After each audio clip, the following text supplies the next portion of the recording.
we can start. It's already time has started. Okay. Namaskar. Welcome to this national dialogue, and it is part of the discussion series of the Nutrition Smart Community. We'll be meeting you more and more. So this is just a beginning, and this dialogue is about Nutrition Smart Community for an inclusive and resilient food system. So it will continue till 12:30 p.m. and organized by Wealth Hunger Hilfe. And you will know more about this organization from Philip and Pratibha and many more.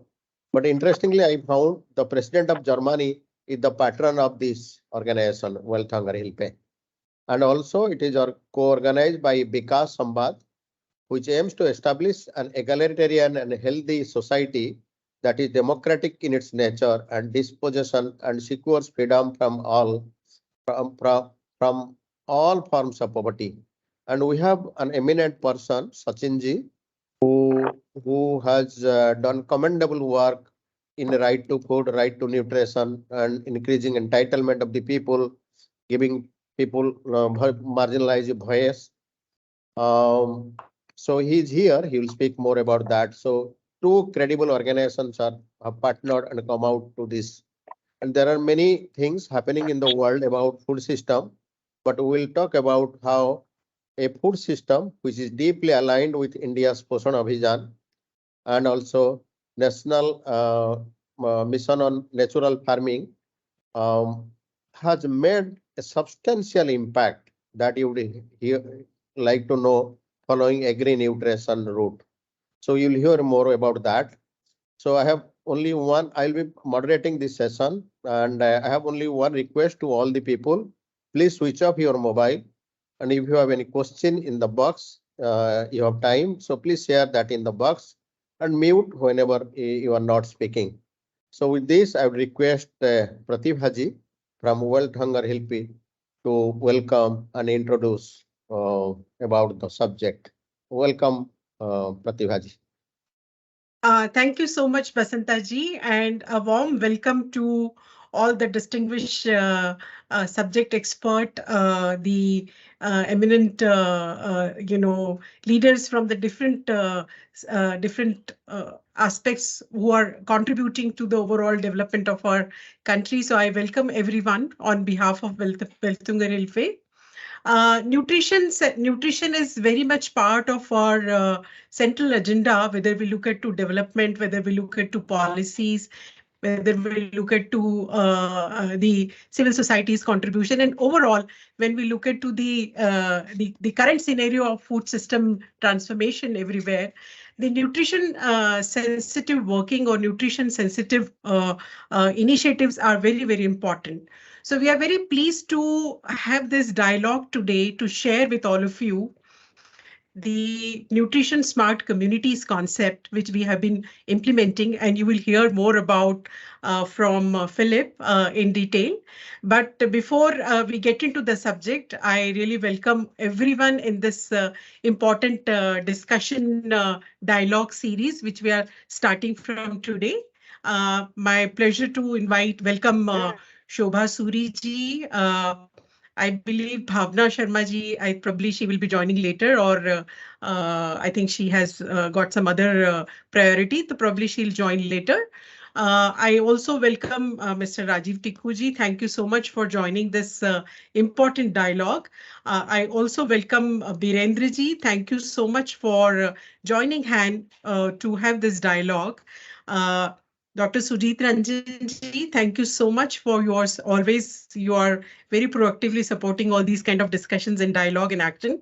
So thank you for joining us. I also thank Sachin ji and Basanta ji for helping us to organize this dialogue series, which will now for next 1 year, we will be doing this dialogue with different stakeholders to look at the nutrition smart communities or food transformation, in a way that we also look at communities at the center when we look at to the nutrition outcomes.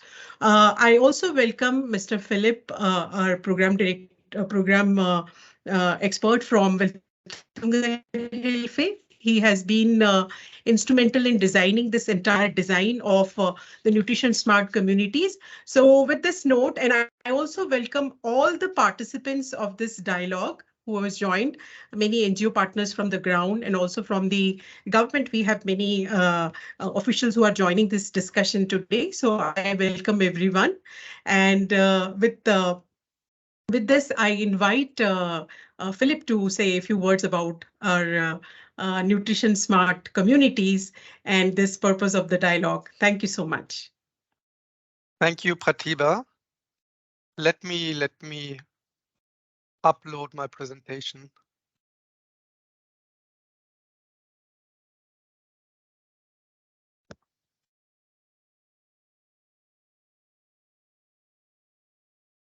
Yes. Can you see it? Is it visible? Yes, it's visible. Yeah. Okay, great. So before jumping into the Nutrition Smart community, please allow me to share a couple of information about the Welthungerhilfe or WHH. Welthungerhilfe is more than 60 years old. The organization was created in 1962, actually under the umbrella of the UN. Welthungerhilfe started as the German coordination office of the Freedom from Hunger campaign, which was one of the first global campaigns of the FAO to fight hunger. After the campaign, Welthungerhilfe became, over the years, one of Germany's largest international development organization. And Welthungerhilfe is today working in 37 countries. And like Basantaji said already, the chairman or patron of Welthungerhilfe is the president of Germany. And we also have important association like the Pharma Association, Women Association, but also political parties as member of WHH. Food and nutrition security is of course our strong focus, even though we are also involved in emergency. We have offices in almost all the country we work in, and yes, we have a strong experience, decades of experience in working with local partners. In India, we have a very long history of 55 years in supporting civil society organizations.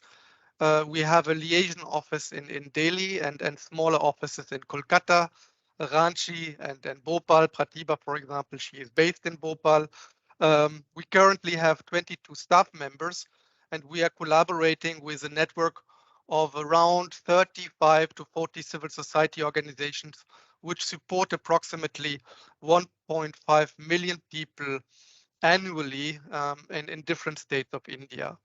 For many years, WHH and partners have been piloting in India integrated multi-sectoral projects with rural communities to address malnutrition.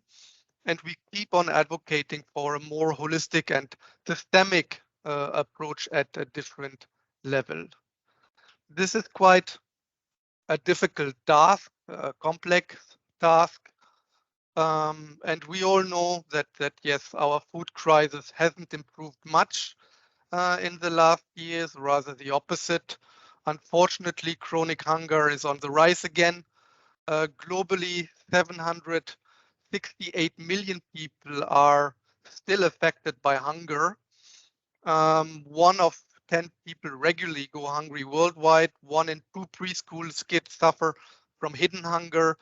2 of 3 women of reproductive age have at least one micronutrient deficiency, such as iron or iodine. What's really shocking, unfortunately, is also the high number of children suffering from malnutrition. That should be actually unacceptable with the technologies and the progress we have made so far, but still 150 million children are stunted. And on top of it now, childhood obesity is now also on the rise. South Asia is particularly affected, and it looks like not a single country will be on track at the moment to meet the SDG targets, especially for wasting among children under 5 years of age. Our existing food systems have obviously failed to properly feed the world. And looking at the multiple crises we are facing today, it is more than clear that we have to radically change our existing global, but also our local food systems in order to become more resilient. Wars, political unrest, natural disasters, and of course the overall effect of climate change will not be finished by tomorrow. It will not be finished by next month or the next year even. So if we don't want to get caught in a vicious cycle of emergency where the focus is giving on life saving with huge financial burdens, we need to find more sustainable solutions. We need to find solutions that effectively fight malnutrition in the long term. Yes, I think almost all of us agree that multi-sectoral strategies and policies are the way to go to address the multiple factors of malnutrition. But still, today, many interventions are fragmented.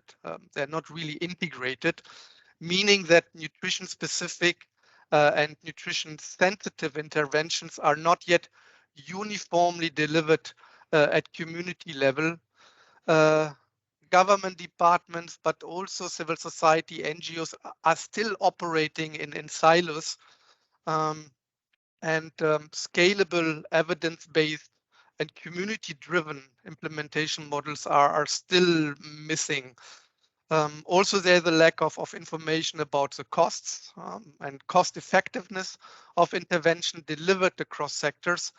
And this lack of information remains a barrier in many countries, also in India, for effective planning by governments.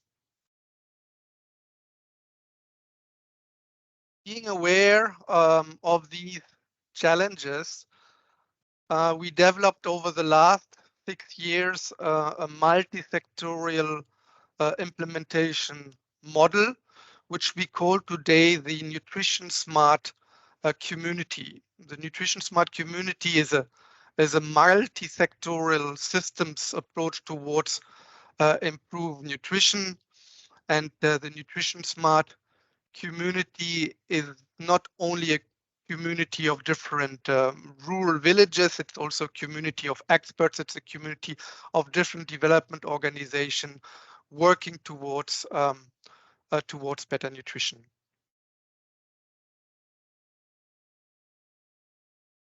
Over the years, I would say over the last 10 years, we identified the most effective and the most cost-efficient interventions or leverage points to transform villages into nutrition-smart communities. And after several pilots and evaluations, we boiled it down to 5 key interventions in India. The first intervention is nutrition-sensitive agriculture. Here we promote sustainable integrated farming systems based on agroecological principles.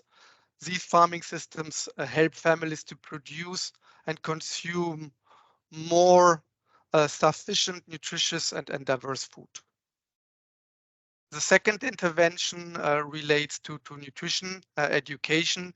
Here, behavior changes are promoted through a set of community sessions based on the participatory learning and action methodology.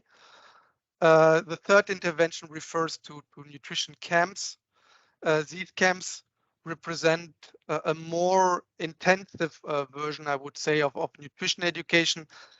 These camps provide 15-day skill development for mothers and their children, especially in villages with high prevalence of malnutrition. The focus is here on infant feeding, hygiene, and care practices. The fourth intervention covers nutrition-sensitive microplanning, very important. Here we support the inclusive development of plans at community level, but also household level to improve the quality of services, the quality of infrastructure, which are relevant to nutrition security, such as, of course, agriculture, health, wash services, and improved livelihoods. Finally, the fifth intervention strengthens CBOs and self-help groups to provide leadership in local food system governance. This, of course, involves the planning, implementation, and monitoring of various nutrition-relevant intervention and services through these community-based institutions. These 5 interventions are not, of course, implemented in silos, but closely linked with each other. And when these connections are created, that's when the magic is happening and you see real impact after 2 to 3 years of implementation. But Pratibha will explain later a little bit more in details about the implementation and, of course, the impact of these interventions. Encouraged by the success and impact of the approach, we started to scale the nutrition smart community not only in India, but also in Bangladesh and Nepal from 2018 to 2022. We have so far co-created approximately 700 nutrition smart villages in South Asia, and our partners have now started to collaborate with different government institutions and development agency to replicate the approach. And of course, Poshan Abhiyan and the whole natural farming movement in India are a wonderful platform to collaborate and to really integrate what we have developed so far and demonstrated so far.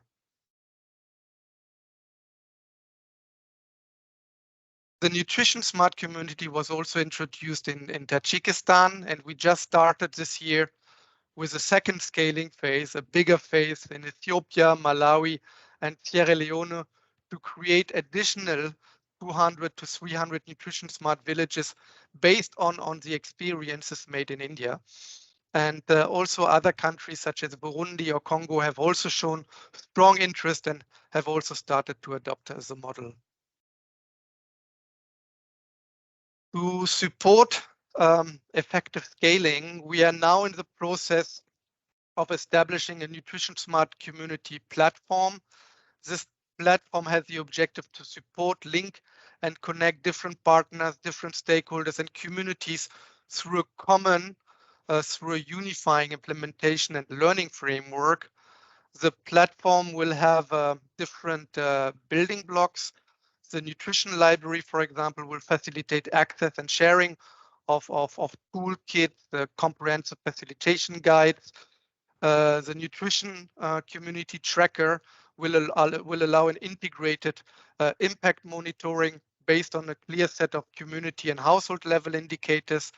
The Food System Academy, with its pool of trainers and an expert, will provide technical support and capacity building for sustainable food system transformation.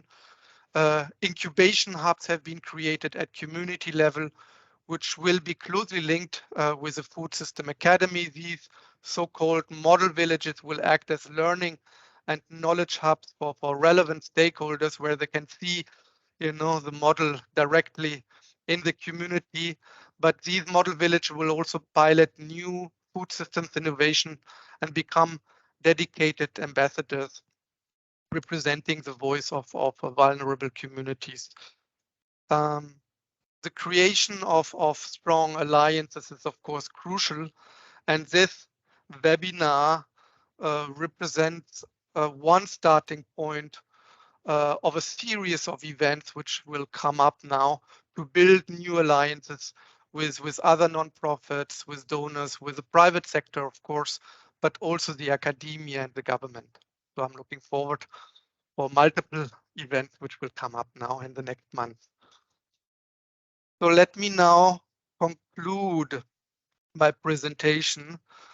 Yes, and I would like to share a very short vision of a future food system, which also might give some food for thought for the later panel discussion.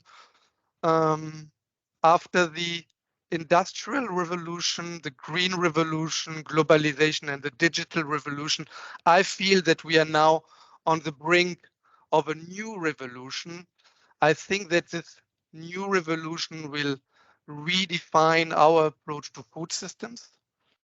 It will embrace a holistic systems approach, of course, grounded in nature-based solutions. It will introduce solidarity and circular economies. This revolution will transcend food as a pure commodity.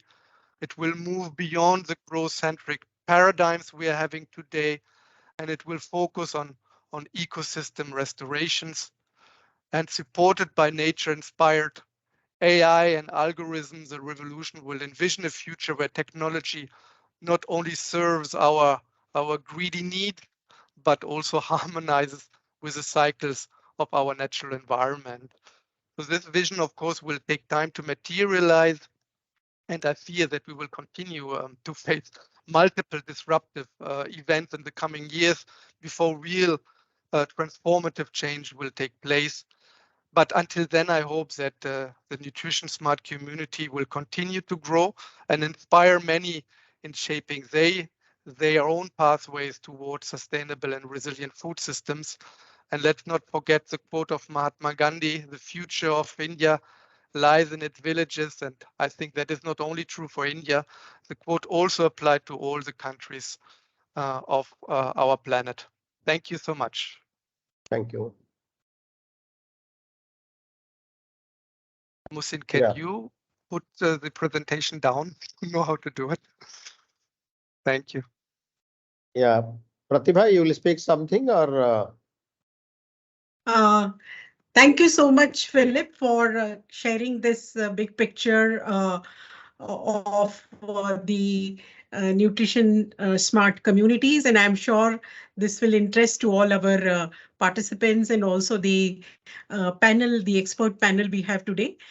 Before we conclude this first introductory session, I would also like to show a short video to all the participants about what Philip has just talked about, a community, a self-reliant community. So over to a short video, Mohsin, over to the video.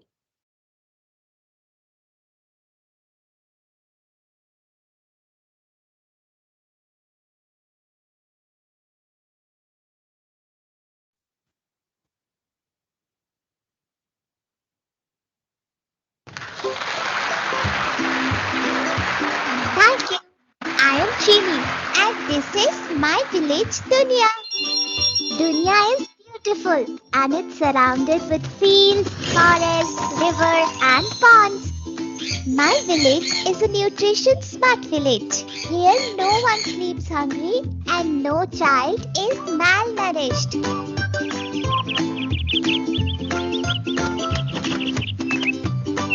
Mirchi, do you know what is cooking today?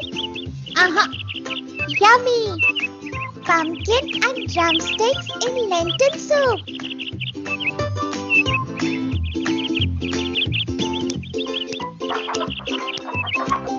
Hey, look! Uncle is making organic manure. Organic manure? Mirchi, grandmother says everything here, forests, trees, plants, insects, animals, birds, rivers, ponds, all are interconnected.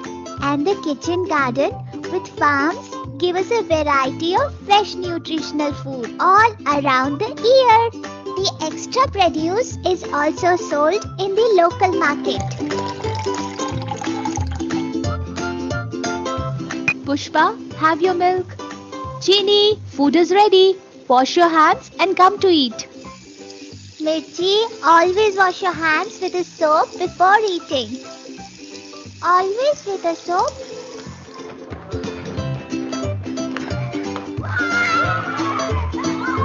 Mirchi, today at school, we have the nutrition camp. And my mother knows all about nutrition. You must remember, that the first 1000 days of your life are the most important. From the initial days of pregnancy, a mother should get complete nutritional diet. Then newborn should be breastfed for the first 6 months. Finally, the child should be introduced normal diverse diet in the next 1.5 years, crucial for an all-round group. We need to plan for this late monsoons and changing climate. Yes, let us dig trenches before monsoon to recharge our barren land.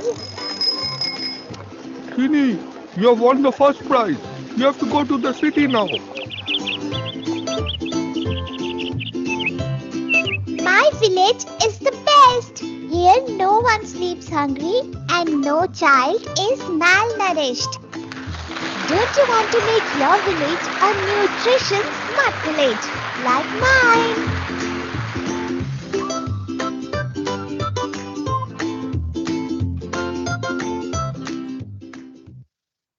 Thank you. Thank you so much for watching this film. I'll just take another 2 minutes to also take all of you to the communities in India where we help the communities to become nutrition smart communities in India. So just few slides I would like to share with all of you. Philip has already given an overview about the context of why we need to have nutrition smart communities. I would like to take all of you to Shiopur and Chhatarpur. These are the high burden districts of Madhya Pradesh where we tried to implement this program for last 5 years. And we have worked very closely with Poshan Abhiyan and also aligned with the National Nutrition Mission priorities. As we all know that malnutrition is very complex and we have to engage with different stakeholders, also with the communities, also the actors and factors to address this challenge. So this whole issue of how we can actually improve the diet plate, how we can actually ensure that if the families are consuming nutritious diet and they have a better quality of life with good access to food and nutrition securities at their end. This project has this nutrition smart communities has a well-defined theory of change. I will not get into the detail as Philip has already explained you.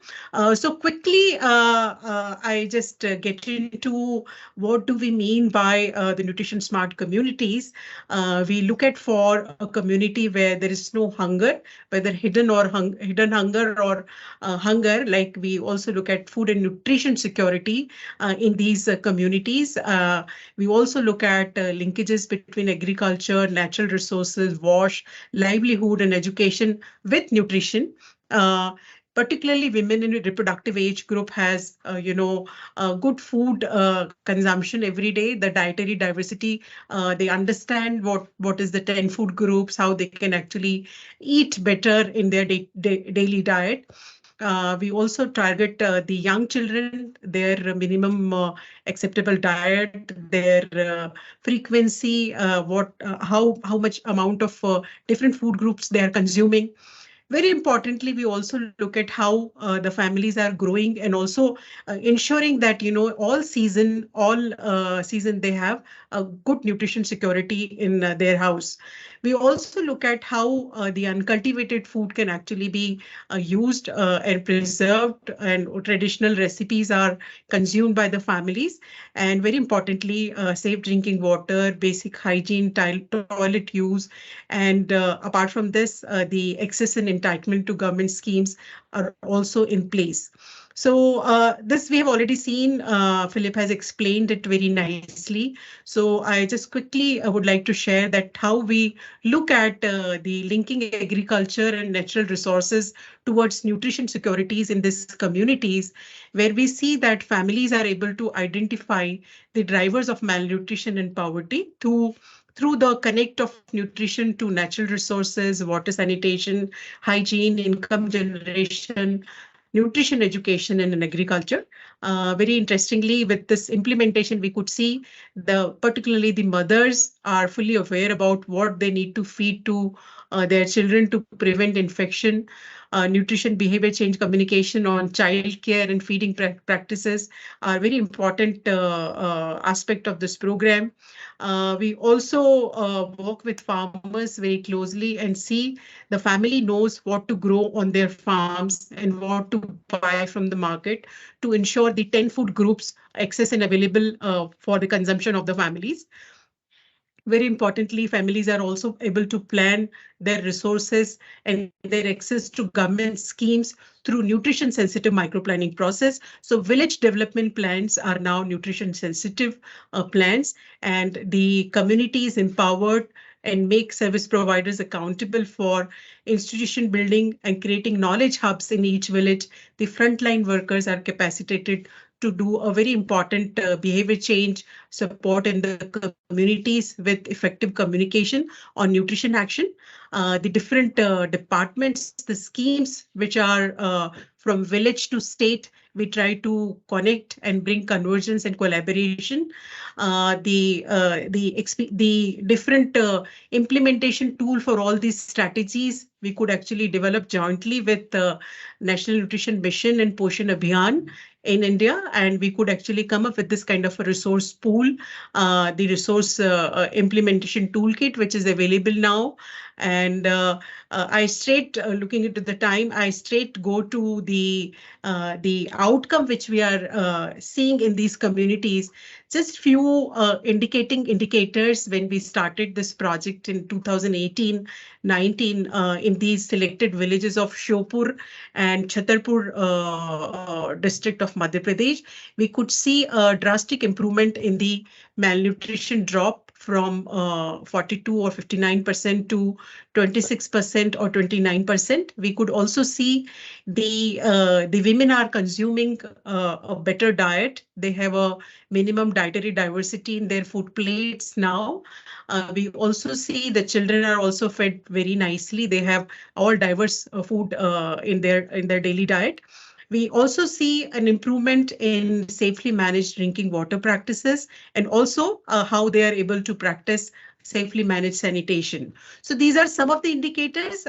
Looking into the time, I stop here and request the panel to look at these learnings, and maybe we can have a dialogue further to how we can relate with these experiences for the larger food and nutrition securities in the communities. So I stop here and over to Basanta ji. Yeah, thank you, Pratibha, and thank you so much, Philip.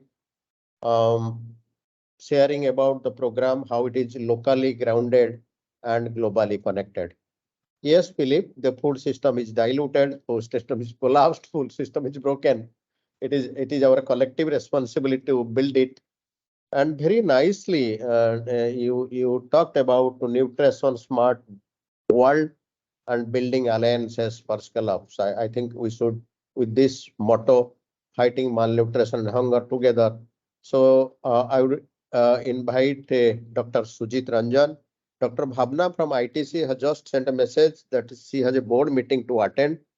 She might try. So let us see. Sujit is a known face in this sector and represents a very respectable and responsible organization like Tata Trust. And Sujit has been representing in many forums in India and in the world. So we are very honored, Sujit, to have you here. And looking into your forte, that advocacy and enabling environment. So we are only requesting you to share something about that, how to transform the food system, which is really diluted or broken or whatever. So over to Dr. Sujit. Thank you very much, sir, and thank you very much for giving me this opportunity to share some of my thoughts. And after listening Pratibha ji and Philip, I'm highly impressed with the kind of inspiring work which WPF is doing, and I'm having few slides which I would like to share, and maybe I'll be happy to share some of my learnings from my previous organizations as well as from the present. Yeah, just give me 1 second.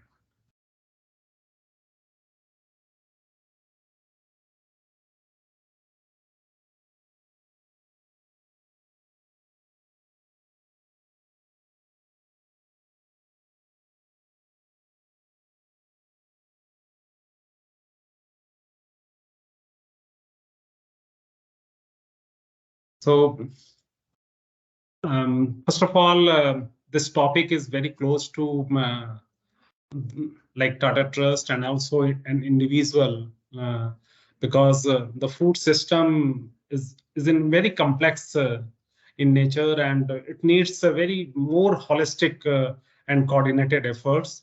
And civil society organizations, philanthropic organization like I'm representing Tata Trust, a philanthropic organization, can play on the corporates and the community-based organizations can play a very important role and can work very closely with the enabler as well as reformer to build a collaborative and inclusive environment. And like we know, this is the key facts that the greatest treasure, national treasure, is our people in our country. Like we are talking earlier, like India is having so much population, but that is the strength of in today's world. And India's how we can create our policy, how we can create an environment so that we can healthy and the nutritious people and can provide the nutritious and healthy food. And we also know that inclusive and resilient food system has the power to transform the present and future generation. And we have achieved not very significant, but somehow the malnutrition, stunting, wasting, and underweight has reduced, not very significant, but at the same time, it's an alarming thing, like the 8% points rise in the micronutrient deficiencies as well as vitamin deficiencies from NFHS 4 to NFHS 5, and especially so far as the children is concerned.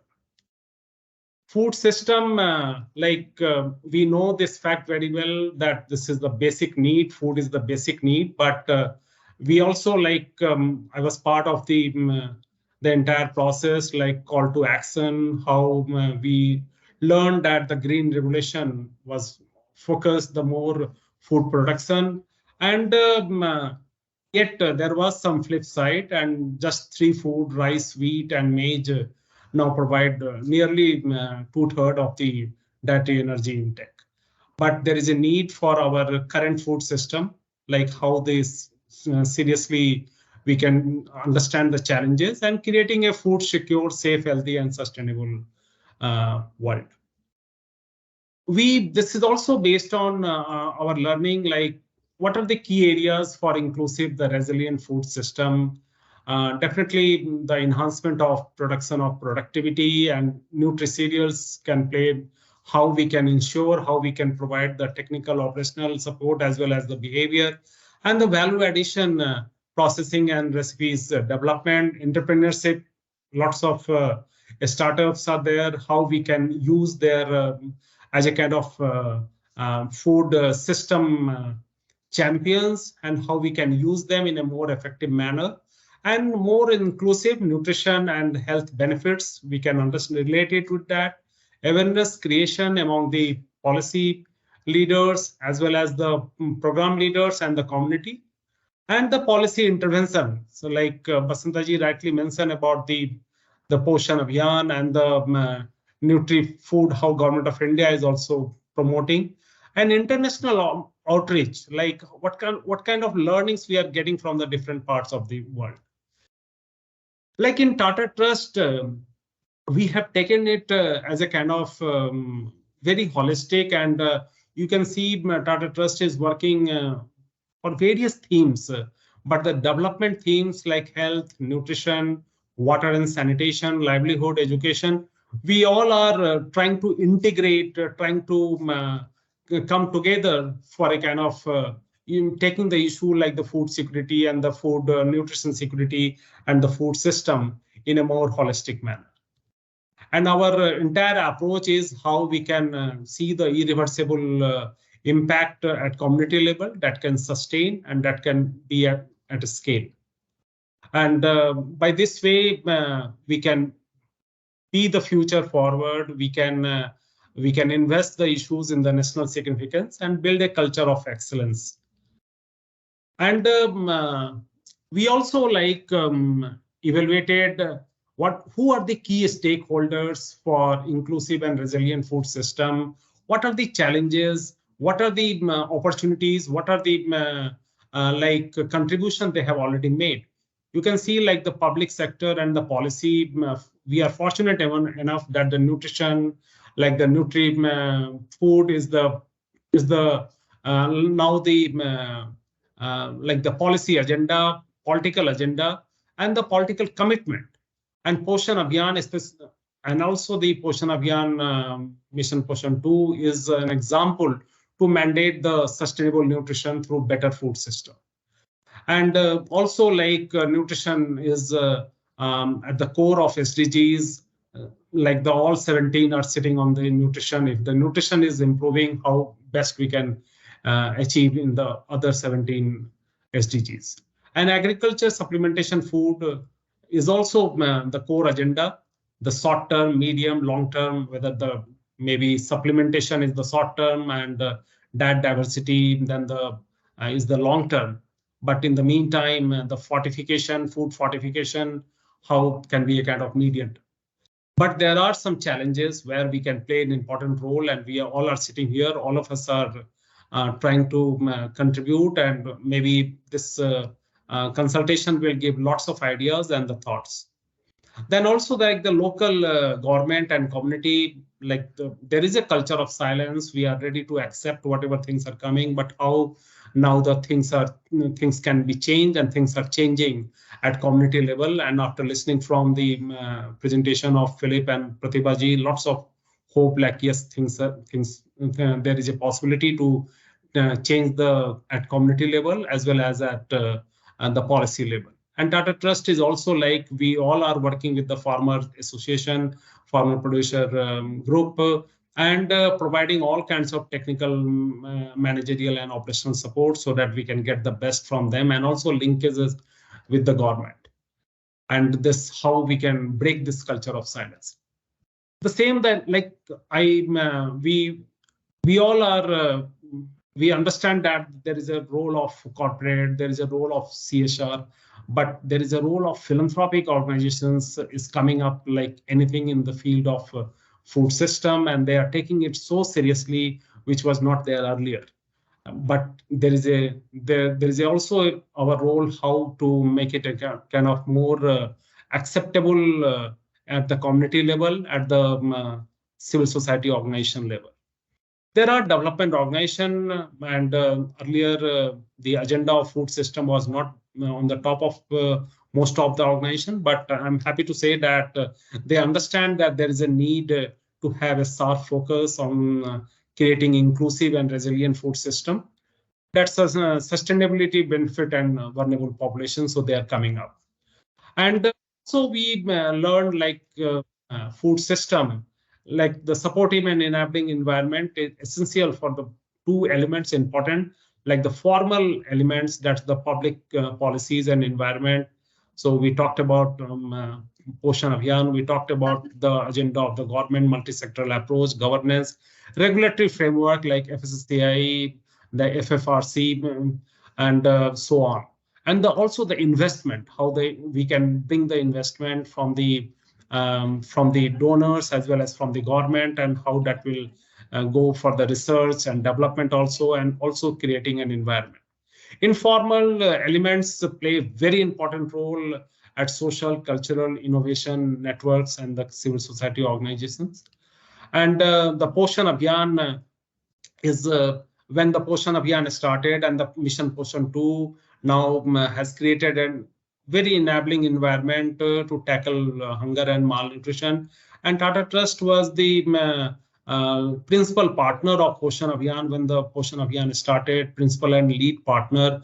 And we tried to reach out to all the districts with the help of our Poshan, a professional like Swasth Bharat Prerak, how they can bring all the players together, and how we can create a kind of awareness strategies which was there in the Poshan Abhiyan to develop a sustainable health.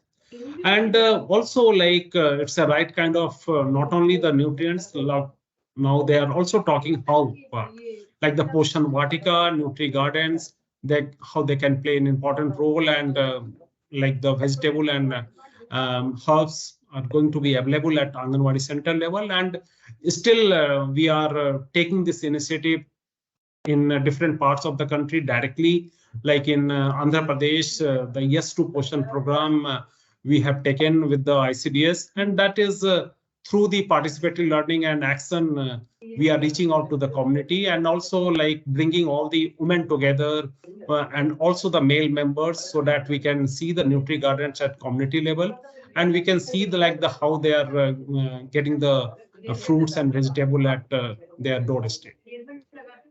The Basantaji rightly mentioned about the National Mission for Natural Farming. This is also shows the commitment of the country, and this is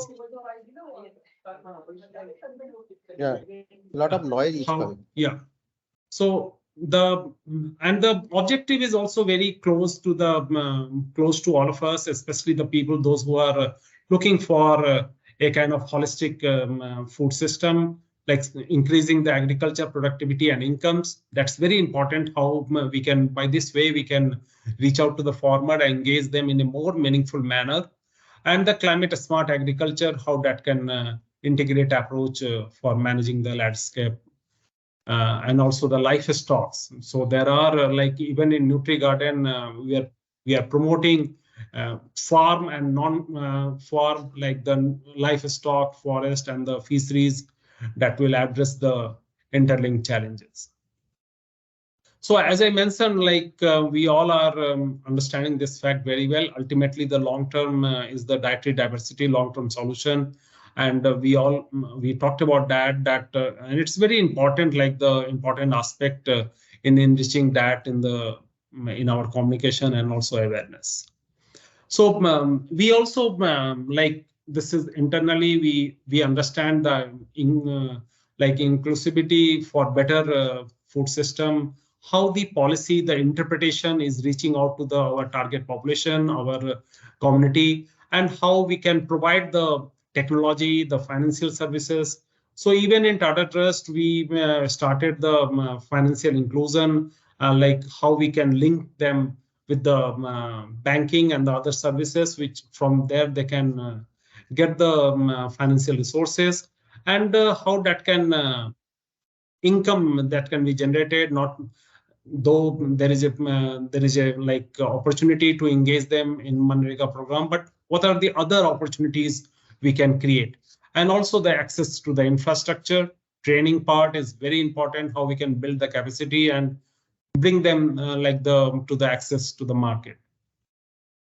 Like this is the slide. I just thought to put all those things together, some of the thoughts which we are having, like create a very comprehensive framework. This is very close to us, like integrating diversifying production and cultivating behavior change towards sustainable practices. Policy support still that is very much needed to include the natural farming, from bottom to top, the information, the challenges, the kind of opportunities, how we can reach out to them, and for the social safety nets and how that can be a link to the social safety nets program, especially ICDS, PM Poshan, and our public PDS system. Then it's a important, though nutrition sensitive, this is the important, like the point where they are leveraging the agriculture policies and programs at national level. But it's important to build a framework for supporting environment for public-private partnership. Lots of opportunities are there. There are lots of private players are bringing different kinds of learning, and that is very, very, very important for us. And also for the not only for implementation, also for the research and development. Then link the farmers to relevant markets. This role our team and the field when we are playing, how the credit facilities, as I mentioned earlier, like the promote the collective action in agriculture base, and the leveraging the technology. So like though the government has given the mandate, like fortified food can be provided in ICDS and midday meal program portion, PM portion. But how that can be provided, maybe Tata Trust is also working very closely and going to work very closely in some of the states with the ICDS and the school system. Although the women farmers are playing a very active role, but in our program, we are very much concerned that how we can women's need and employ the approaches and that will enable them to benefit the equitable and empower them personally as well as the community level. And some of the best practices, like you might have heard, Bihar is going to establish a nutritional village, like Pratibha also mentioned in her presentation. So how these things are going across the country, how we are learning from these initiatives and these best practices and taking this learning forward. And we are like this is also learning from my previous organizations also, like Coalition for Food and Nutrition Security, that how our powerful resources we are having, those who can take this journey forward, but it's important how we can identify them and how we can bring them together. So whether it's our Anganwadi workers, Anganwadi helpers, also then the Ashas, and at the same time, a large number of maternal, our women, our pregnant lactating women, those who are part of the ICDS program, and we are reaching out through them to their family. So same in Andhra Pradesh, we are doing through the participatory learning and action program and reaching out to the male members and the family. And also the self-help groups, the agriculture universities, very closely working with them and the scientists and the students. Then the Teachers Association and the community leaders, they play an important role, and also the food system champions and the startups. And the community radio we are using for the, in Rajasthan and Andhra Pradesh, we are going to use them in a very meaningful manner for taking this learning to the every household. So these are some of the thoughts I was having, and thank you very much for giving me this opportunity to present, and I will learn a lot from this, and maybe together we can make a difference. Thank you very much. Yeah, thank you so much, Sujit. Very rightly concluded, together we can make a difference. You spoke at the beginning, very powerful sentence that resilient food system has power to transform the present and future generation. Actually, that is correct. Because future, not only the present, but the future generation is important. And your stakeholder analysis was very excellent. Sachinji must have been happy to see the PIL award captured there, I'm sure. Inclusive food system, very few people talk. You talked about that, because that is very important. One Health, the concept of One Health after COVID is very important. And you really said about the Poshan Abhijan and National Mission on Natural Farming, where we can work. So thank you. We have many opportunity to collaborate together to work. Yes, sir. and do many things in India and in other places. Now we'll come to a. Thank you very much, sir. Yeah, thank you so much, Sujit. And I'll come to a very prominent, humble researcher, Dr. Shobha. She does not speak about herself, but let me speak. She represents Observer Research Foundation, who is most recently coordinated about G20 functions in many ways, and Shobha played a key role, not only for India, for many countries, and many research articles she publishes are referred to. She works both as an insider and outsider with the government and also for the community.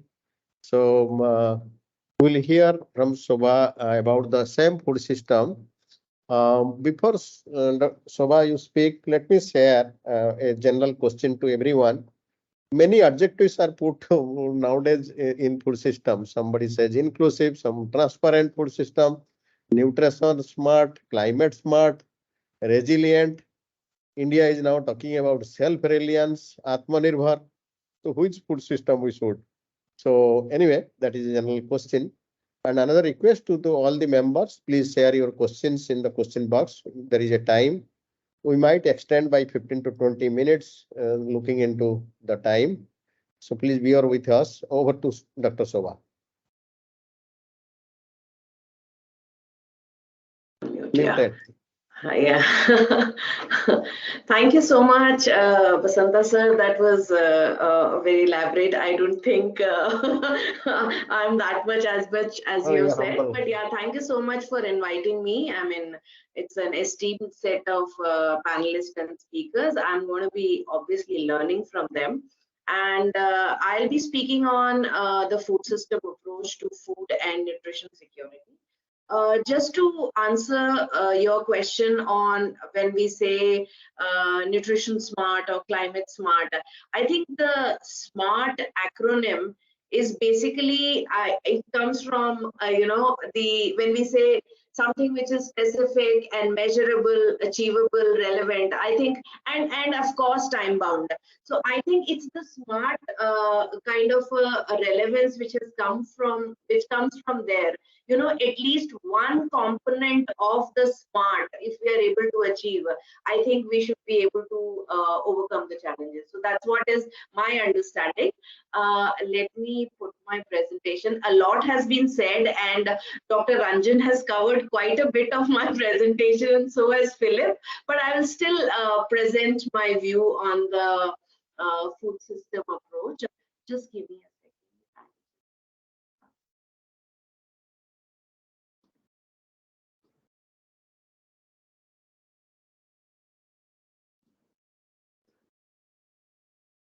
Yeah. Can you see my slides? Yes. Okay, I'm having a little issue here. Yes, we can see.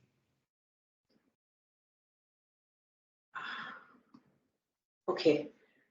So, as I said, I'll be talking about a food system approach to food and nutrition security. A lot of background has already been covered by Philip when we say that the world is definitely currently witnessing an increase in the prevalence of undernutrition, as well as there is a rise in the incidence of overweight, obesity, and non-communicable diseases. We had the challenge of climate change, which is a big challenge, plus the pandemic and the Ukraine war, which have actually been a global challenge when we talk about malnutrition or food security. Yes, definitely in 2021, the countries did develop a pathway to transforming food systems, which was basically to accelerate the Sustainable Development Goals or the 2030 Agenda. And with the G20, we also adopted the Matera Declaration, which kind of prioritizes the actions towards sustainable food security and nutrition. Just a little definition on sustainable food systems. When we say sustainable food systems, it's a holistic approach because it not only kind of delivers on food security and nutrition in economic ways, in social basis, as well as the environment. And it's a complete approach because it involves not only the environment, but the people, the processes, and when we say the farm to the folk approach, so it's more holistic, so we can actually see how a food system approach can actually be beneficial when we talk about the challenges related to food insecurity as well as to malnutrition. Some of these challenges have already been highlighted by Philip. I will not go details into this. Challenges in terms of hunger, be it which has gone up after the pandemic, or when we talk about severely food insecure population globally, it has gone up. There has been data which also indicates that almost 42% of the population of worldwide was unable to afford a healthy diet in 2021 post-pandemic, and also the challenge related to increasing urbanization which is kind of a driving challenge in terms of the agri-food system across the the rural urban communities.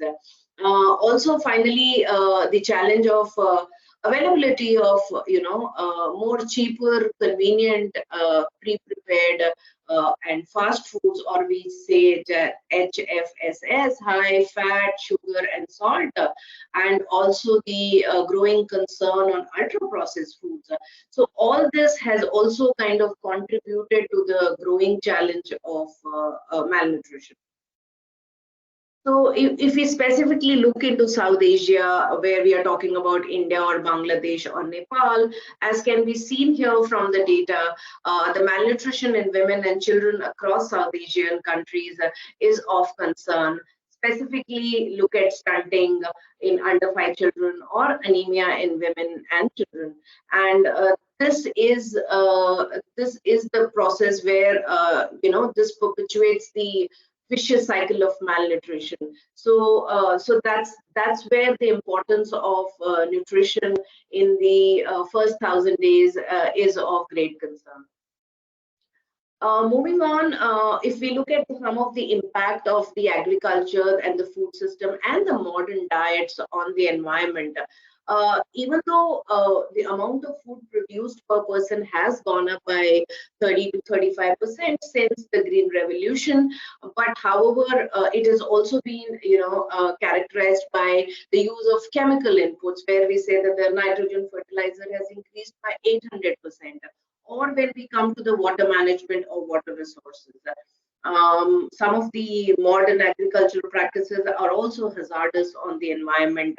That's why we see the increase in the climate change, wherein we say that around 16 to 27% of the world's greenhouse gas emissions is contributed, and which contributes to basically from agriculture, contributes to the freshwater pollution or soil erosion and the loss of biodiversity.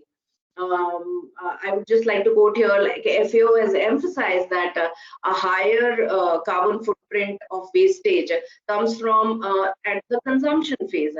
So I think if 1/4 of the food, they say that if 1/4 of the food which is currently lost or wasted could be saved, we could feed 870 million people who are hungry. And if it comes to India, it's almost like 20 to 24% of hungry population is in India, like around 195 million.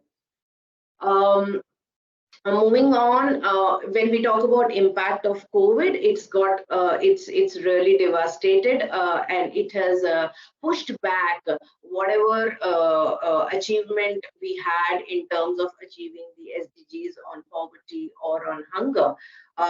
It has not only affected the coverage of nutrition programs, but also impacted livelihoods. And definitely there has been a very big gender gap here, where women are more impacted than men.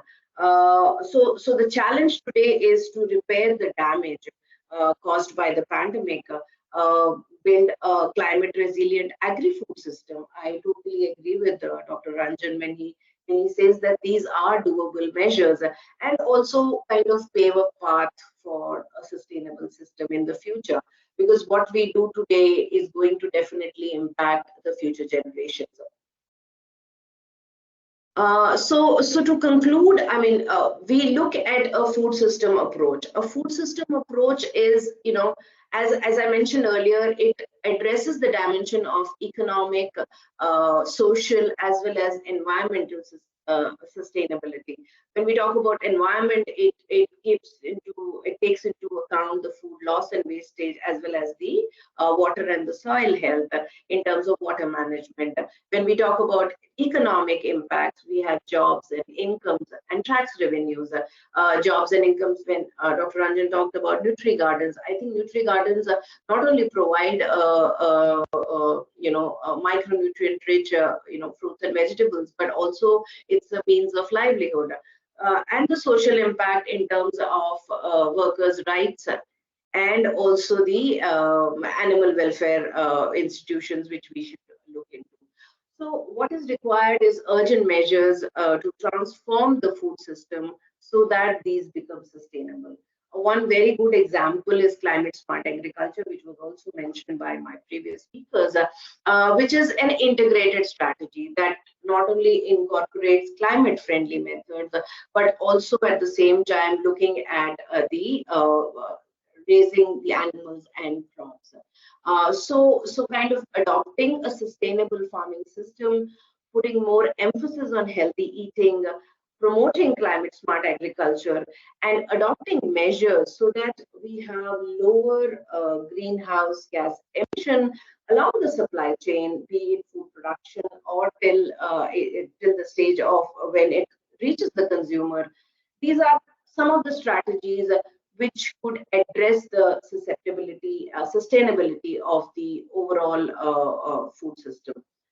Some of the way forward could be definitely a food system approach, wherein we could reduce on the food waste, increase on food safety, and vice versa, and also improve on the availability and affordability of nutritious foods. Diversification definitely in terms of food production will not only increase the availability but also accessibility for the consumer. Strengthening local food systems, promoting local foods, locally available foods, the indigenous foods could be an opportunity not only for the farmers but also the producers for better livelihood, and also in terms of the nutrition value. There's the challenge of food insecurity can be addressed through a holistic and a sustainable food system. But definitely this requires a lot of investment, a lot of funding, and also research and development when we look at evidence-based technologies and innovations which could help us develop a healthier food environment. Technology at its best, as well as availability of data, a data-centric technology which could obviously help in knowing which is the way forward. Just to give an example of India and Bangladesh, India does have a very largest food distribution program, and we were talking about Portion, which now covers the public distribution system or the midday meals or the ICDS. But the problem is we work in silos, and there's a lack of convergence and lack of implementation, which is kind of the key challenge. We need to work together. We need to work in convergence. We could also learn from Bangladesh program on the Mujib climate prosperity plan. I think that actually talks about how vulnerable communities and small businesses can work together to overcome the challenge affected by climate change.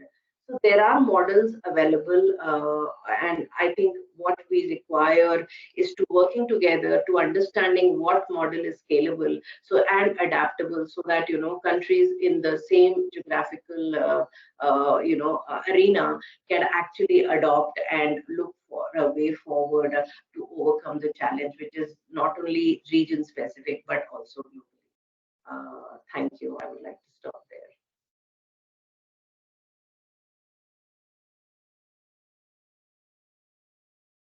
Sir, you're muted. Thank you so much, Dr. Sobha. I saw your footnote. You just mentioned that India had the largest food distribution program. Actually, we are discussing about this food system in a country where a public funded food program is also very huge, and it is largest in the world. So there are many things to learn from the country. Very nicely, you food waste and food safety, very, very important, and also food availability, food accessibility. And you talked about 3 dimensions, about economic, social, and environmental aspects.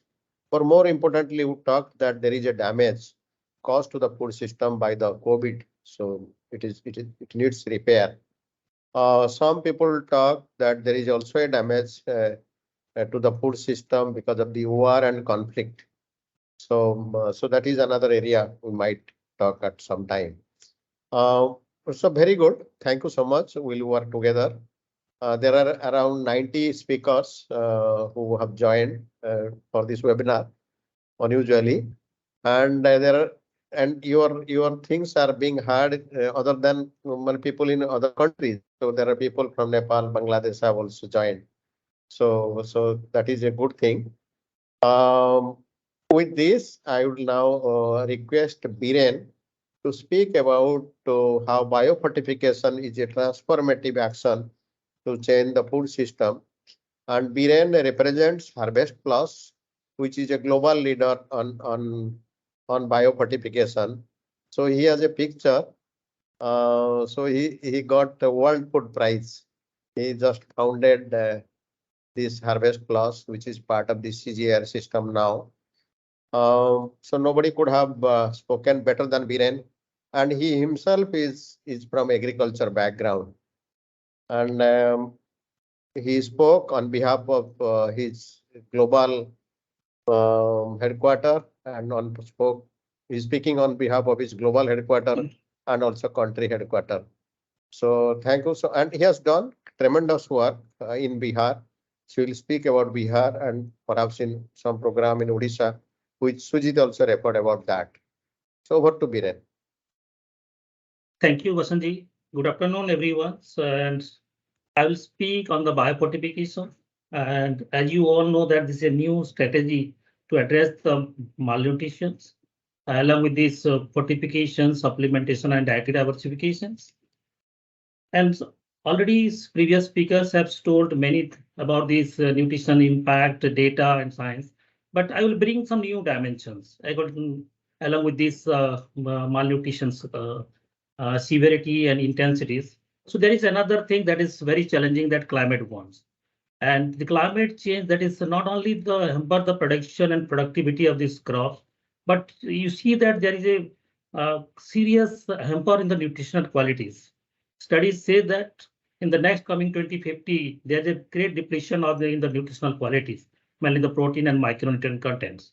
And if you see the problems that is on and around in the nutrition, so I think the biofortification will be one of the strategy to overcome this malnutrition, climates, as well as the huge amount we are losing to address this malnutrition. So the concept of biofortification started in 1993, as already mentioned, Vasanji, and this is the person who started this concept with the two questions: whether the crops can be bred with higher micronutrient amounts, and second one is whether the crop is acceptable by the farmers.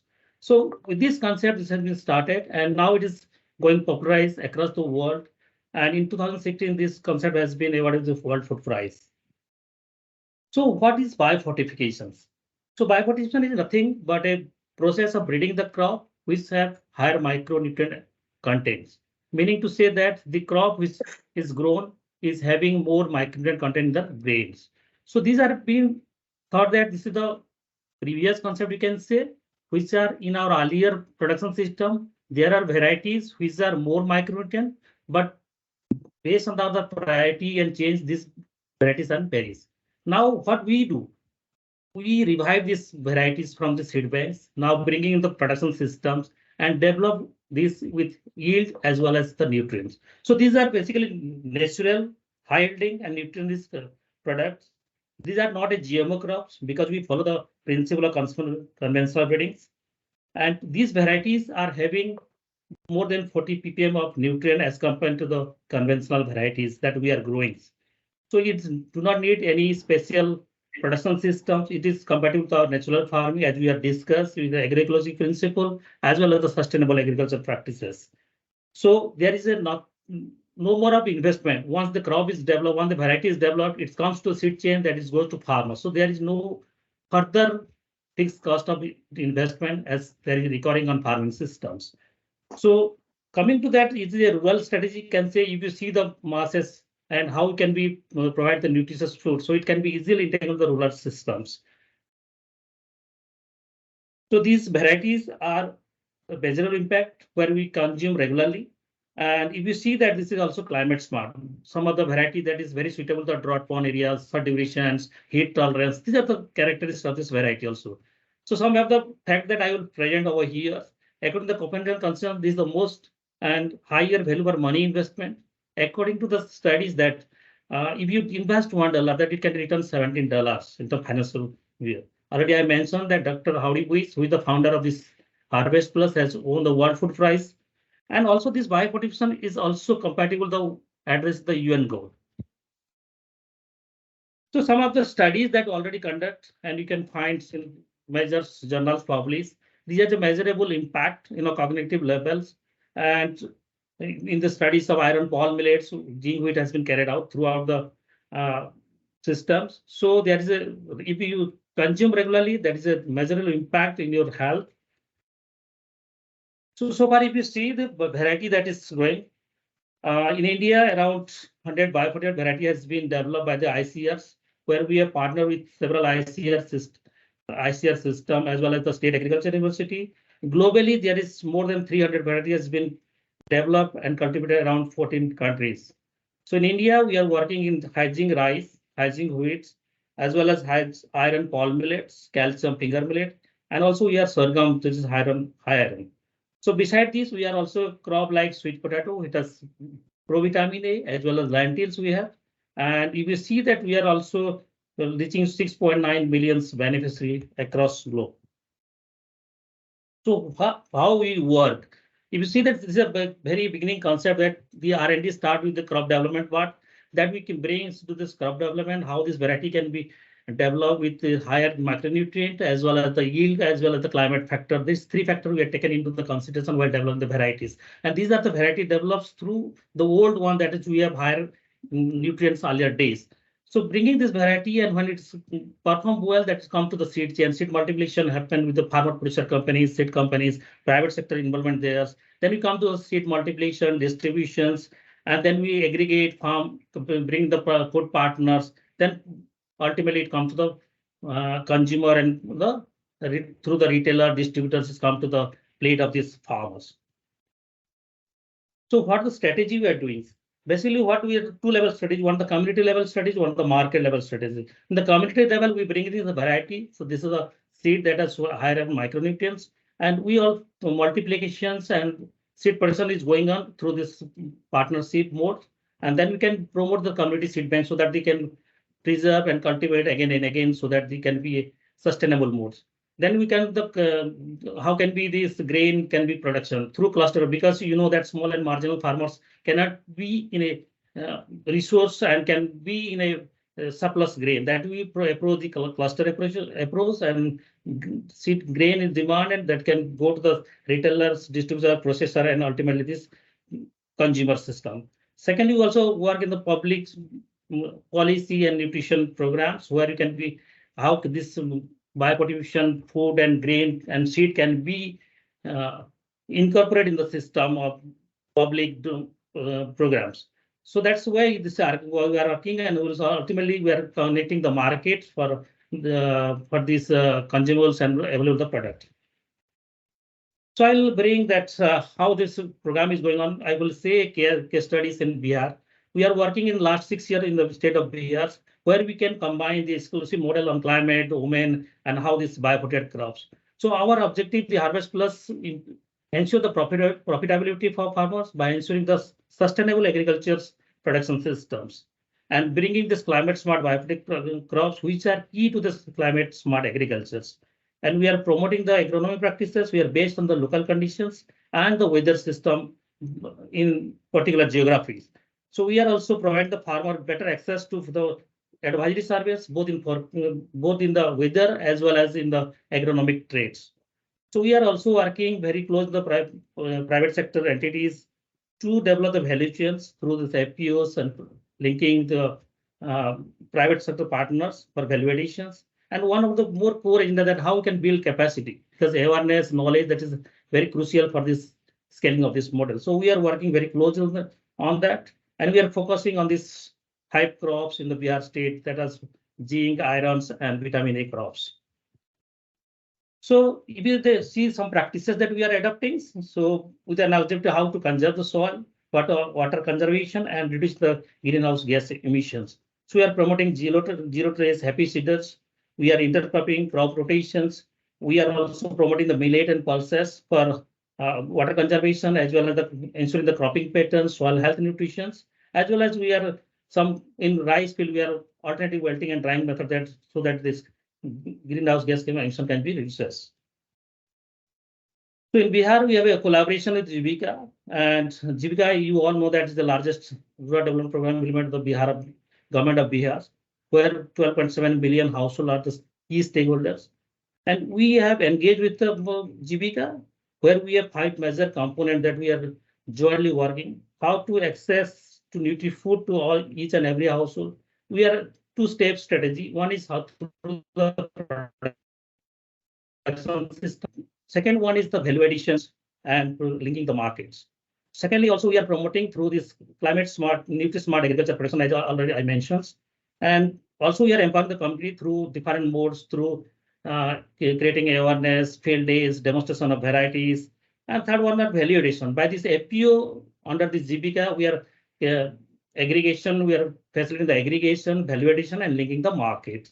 And also jointly, we are working for the public policy, how it can be leverage the public policy and incorporating the government system. Particularly, they have the model of the Didi Kirosai. It is nothing but a kitchen that is run by SSGs and providing nutritious quality food in the hospital as well as the urban centers, where we can connecting this Didi Kirosai. They have a rural retail marts for facilitating the product of SSG in the market linkage part, where this product has been now available in the systems. So far you will see that as a Harvest Plus technical support to this, we are supporting them seed system. We are capacitating the seed growers, particularly the FPOs, to bring in the seed market system as well as grape production. And we're also supporting them how this branding and packaging can be done, how the consumer messaging will be developed and shared in the different platforms. So we are also strengthening their capacity, as already mentioned. And if you see that their seed production is going on well in the system, they are able to produce the seed as well as the nutri-food in different processing and coming to market. So if you see that around 10,000 households engaged in this biofortification programs, and they are going to already establish exclusive wheat flour mill, which is produced the biofortified zinc wheat flour, as well as they are exclusive seed production unit, as well as they have exclusive pulses mill that is going to be established very soon, and they will be able to provide the market with this nutritious foods. So here I will pause and thanks to Vikas Sambat, WSS for providing this opportunity. And if any question queries, I will be happy to answer. Thank you. Thank you so much, Biren. So nice of you. Convey our regards to your founder, Howard, and your leadership team for your valuable presence. And you have an authority to talk about that. The most interesting part of which Biren spoke is about the professionalism, the food value chain, the market system, and how it is from farm to fork or farm to finger. So he spoke about that. Another thing which Biren, Dr. Sujit, Dr. Sobha also spoke is about the climate change. So this climate element is very important. Perhaps we need to consider, and Nutrition Smart community has always appreciated about the climate smart thing.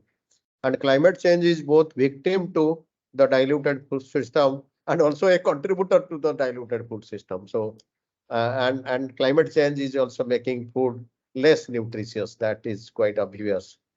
At some point, you might see a study by ICRISAT about how soil nutrition is also coming down. So you very rightly spoke about the soil health, and Government of India is promoting soil health card, and Honorable Prime Minister has been championing for that. So thank you so much, Biren. A request to the audience. Please flag your questions in the question box. There are a lot of appreciation for our panel members. So it is a good thing that people are enjoying your discussion. So a lot of things are coming in chat box.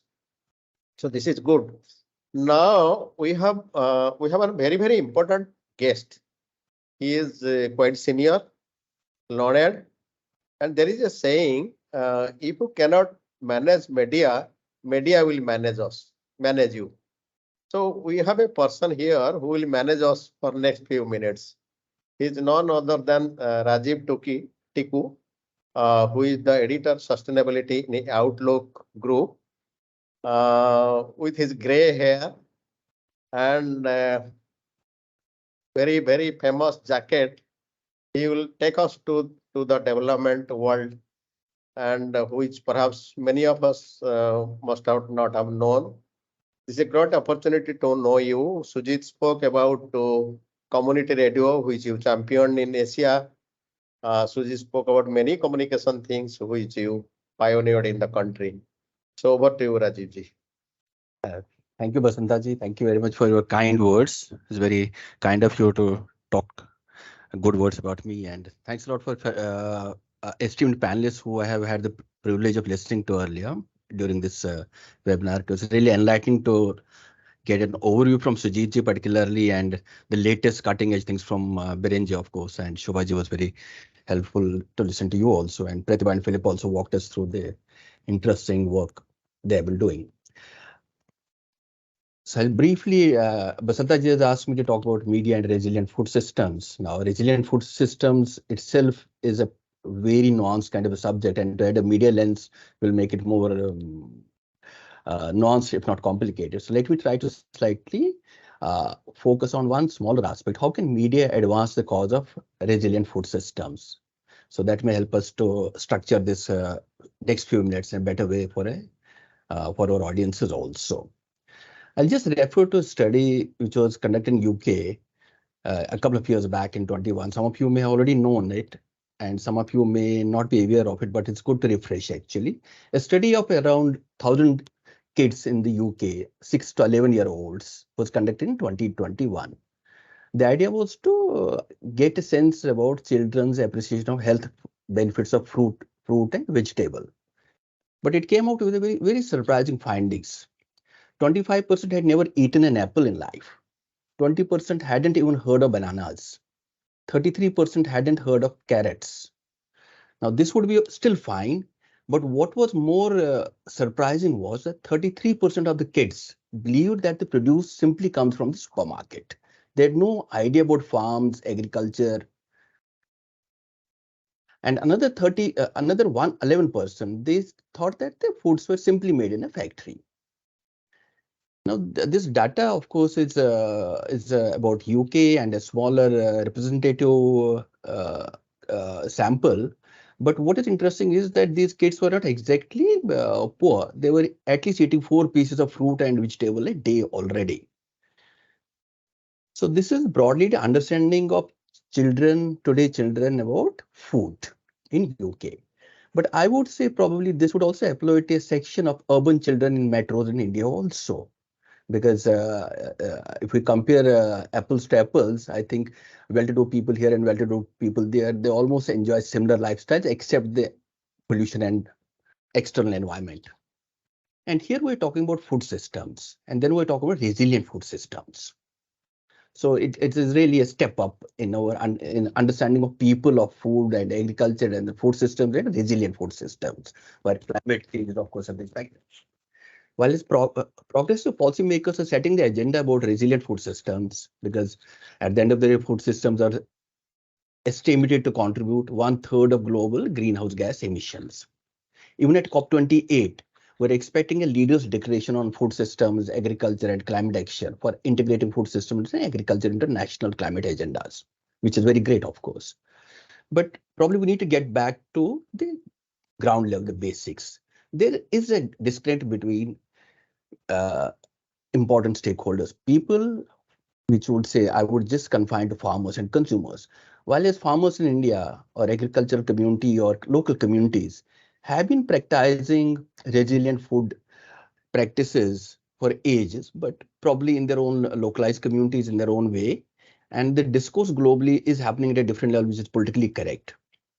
And this connect is also equally true of media, which itself is not doing justice to covering food and agriculture in the first place, except in exceptions like episodic starvation deaths, which make for news. And now more recently, food choices, the controversies, debates about food choices, that's getting covered. And generally, food as a lifestyle is getting good deal of coverage because there's an increasing purchasing power of middle class and they're looking at food as a lifestyle rather than anything else also. So these things are getting covered, but we're here talking about resilient food systems. How can we really advance the cause of resilient food systems with the help of media?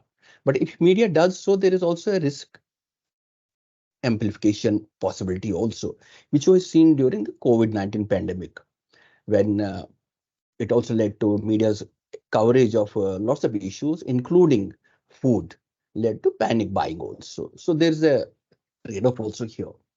Now, we can't just sit back and wait for things to pan out. So what are the solutions? The solutions are, I mean, which applies to everything what Basnaji was referring to also. It's about creating awareness in masses. Now, while as lots of stakeholders would be doing that at multiple levels, whether they're working at the ground level, or they're working in policy advocacy, or they're working through their actual model projects. But another smaller subset of this could be creating awareness in media itself. That would be one part of it. The other would be about making media stakeholder in conversations. We always see that whenever such discourses take place, there's always somebody would have a query, what is media doing? Why is the media covering this stuff? Now, we also need to step back and understand how the media works. Media has probably a beat called agriculture, which I think lots of papers cover, but there are a few exceptions like Indian Express, or I wouldn't name too many papers here, who are doing a regular coverage. They have a regular section on agriculture, and all newspapers have.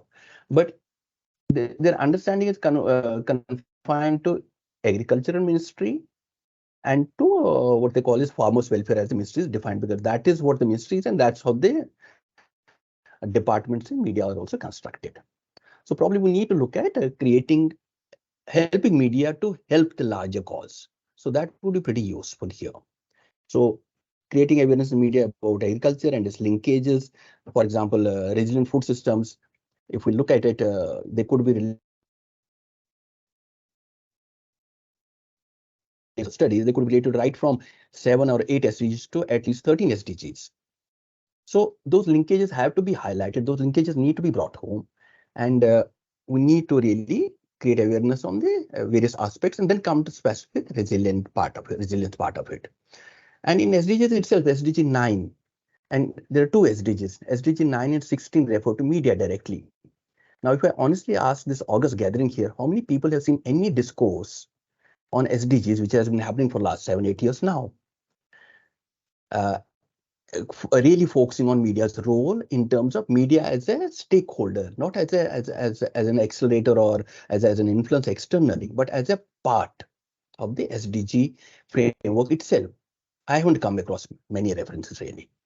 So for example, SDG 9 is about building resilient infrastructure and promoting sustainable industrialization, fostering innovation. But here, target 9.C talks about increasing access to ICTs and striving to provide universal and affordable access to the internet. But these things do get covered from an industry perspective, but not from a media's point of view. Similarly, 9.C.1 talks about proportion of population covered with mobile networks. You look at it from the lens of mobile industry, not from the network, from the lens of media. So this is one of the SDGs. The SDG 16 is another SDG, which talks about promoting just, peaceful, and inclusive societies. It too has two media-related targets to protect fundamental freedoms across all countries. Target 16.10 talks about ensuring public access to information and protecting fundamental freedoms. And now this target does come out, does get a bit of coverage, adverse coverage once in a while when we get the World Hunger Report. But that's hunger specific. It's not from the media's point of view. How does media play its role and how it should be playing its role? Indicator 16.10.1 is about, of course, it's about verified cases of killings, kidnappings, and forced disappearance. So here again, media doesn't get its coverage in terms of when SDG discourse are laid out. The point I'm trying to make is that if you look at media as an external agency to accelerate the cause of sustainable systems or resilient food systems, it will only deliver in a very limited manner. So we have to make media a stakeholder. Apart from its role, media responsibility is to cover issues, but also make it a stakeholder because it has a defined role also here. So that is one area I would like this to draw the attention of this August House to. The second point I would also like to make a bit of a pitch for the organization I work for is Outlook has been is one of the few organizations which has been working on Poshan specifically. We have an annual event. We have a dedicated website for it. We conduct webinars, and we also look for partners to push the agenda. So we'll be happy to collaborate, as a partnerships has been flagged quite often during this webinar, that the way forward is, if we look at frameworks, partnerships is one of the effective ways forward. So we will be happy to join hands with any of the stakeholders here, any of the organizations here, to jointly further the cause of the resilient food systems. So I'll pause here, and if there are any queries, I'll be happy to respond to them. Yeah, thank you so much, sir. Very good. And your last point is very important. Extending hand of support to all the development partners to join such a credible group. Rajiv ji talked about two important things. One is building a narrative about food system. Only hunger narrative is people is understood. That is why all the global nutrition report is lightly nutrition, but name is hunger. So selling food systems before the policy maker is very, very difficult. So we need to think about a narrative, and media as a stakeholder, very, very important. We cannot ignore. We have to. We don't have choice. We have to make it very important. So I would request if you have few questions, at least time is short. There are many appreciations to the panel members, very less questions to this, and with anything. Okay, if you have any question, please raise your hands or put in chat box. But there is a question to Biren. I think you have responded. Can you share about some technical aspects, Biren, for the benefit of general audience? Yeah, thanks, Basanji. Basically, there are some queries regarding the nutritional levels, right? So when we, as a Harvest Plus, targeting this nutritional level, basically there are engagement of social scientists, nutrition scientists, as well as agricultural professionals. Because when we think about the target the nutritional levels, so based on our body absorption efficacy, the nutrition is targeted. So if you see that the variety that is growing in our regularly, that is having, for example, if we take the example of rice, then it is 10 to 12 ppm of zinc. But when it comes to biofortification, if you find the zinc level is 25 to 27 ppm, and the higher that this is decided based on the efficacy results, right? In the similar way, other varieties are also developed. So particularly when we target at least 40 ppm is our benchmark, and that will has a measurable impact in our body by addressing this nutritions. That is so. Yeah. Okay. Very, very, very good. So is there any other question to any specific panel members?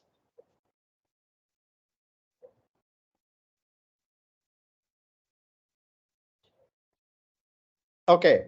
So before we hear questions, let people prepare. Dr. Beer is here. Sheila Beer. She's an eminent person in the sector. Would request her to speak few words, although she has written and asked for the reports. Over to Dr. Beer. Yeah. You're muted. Yeah. Thank you very much. Yes, I've been listening to the excellent presentations and at the same time wondering how the process was used by for making the village NutriSmart, because that would be a great learning. It is well known to us that convergence is important. These various factors are important. But when it comes to implementation, we seem to not succeed. But they have succeeded. They have shown good results. And so I'm very keen to know the processes. I know it would be a very lengthy discussion. So I'll be happy enough to get a report, but just a brief comment on it by WHH would be very helpful because we are all struggling with it. In fact, I'm working in 2 blocks in Himachal Pradesh with an organization called CORD, who have all the nutrition sensitive issues in place, livelihood program, water sanitation, agriculture issues are being organic farming, etc. But still there is 19% wasting. So I'm very keen to know for my own personal reasons so that I can work with the CORD in a more effective way, learning from Pratibha. Thank you very much. Yeah, So Pratibha, this is very, on. yeah, thank you, madam. Pratibha, very briefly, if you could, in a minute or so. Yeah. Thank you, Sheila ji, for your this feedback and your interest to know more about Nutrition Smart Communities. We would definitely like to organize your visit also to these communities. The most important driving factors of this initiative is that, working together, identifying the most appropriate communities and working with them in their way, like all the participatory processes which we did. And very importantly, all the bottom up planning, like from each village, because each communities have different challenges. Each family has a different challenge in terms of resources, in terms of their social and behavioral aspects. So there was a bottom up planning we did, and very importantly, collaboration and partnership at all end. So we try to bring a collaboration with the government, the frontline workers. They were deeply involved, and we also had very good facilitation by local NGO partners in this process. So they have been trained as a resource pool along with the government frontline workers to facilitate this model. And also, it's a very low cost model. In fact, we will share a little more detail with all who are interested to share how this strategies are very simple to adopt and very simple to scale up and replicate with the Poshan Abhiyan and also with the current importance of convergence under Mission 2.0. So we would definitely like to share, and very importantly, this operational toolkits, like we have very simple, easy to adopt operational toolkits in this program, so that we have learned from the communities how they can actually link with agriculture, how they can actually connect WASH and nutrition, how they can actually connect with their rights and entitlements with this kind of initiative, and very importantly, how agriculture can be centered on nutrition. So we will be very happy to share with all who are interested. Please let us know. We will definitely take this discussion forward. Thank you. Philip, you have anything to add?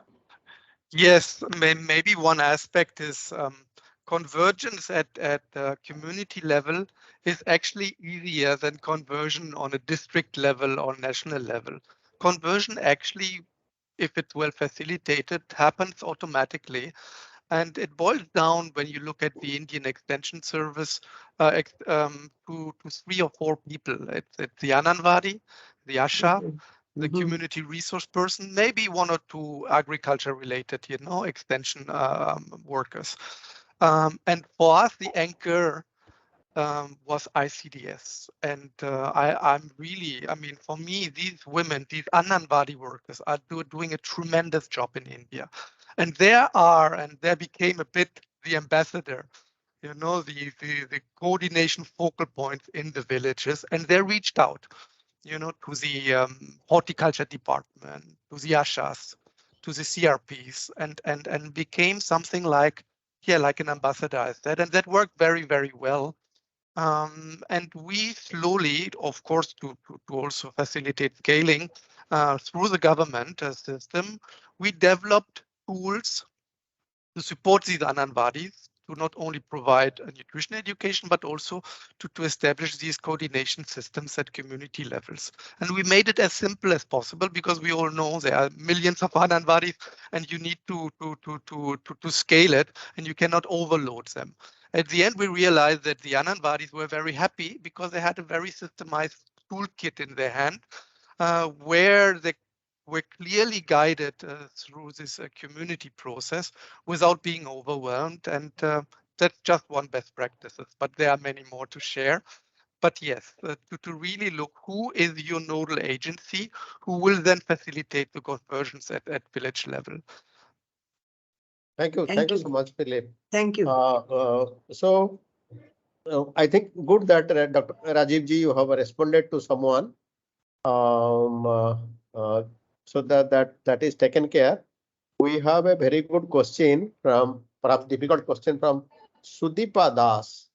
I don't know who will be able to respond. The question is, to implement biodiversity through farmer producer organizations, what kind of investment need to be done by agriculture department? Any panel member who is willing to share? It is a very difficult question. Oh, Sudeepa Das, we are able to see you. Thank you so much. Perhaps I'm not able to respond. Just to clarify, at some point we need to find out the unit cost and unit size through a detailed feasibility study. NABARD does that for the state. Many NGOs do it. So perhaps we need to work on that. Although government will have its own unit cost and unit size. If you agree, if there is some top questions from Nepal and Bangladesh, with one question we can conclude.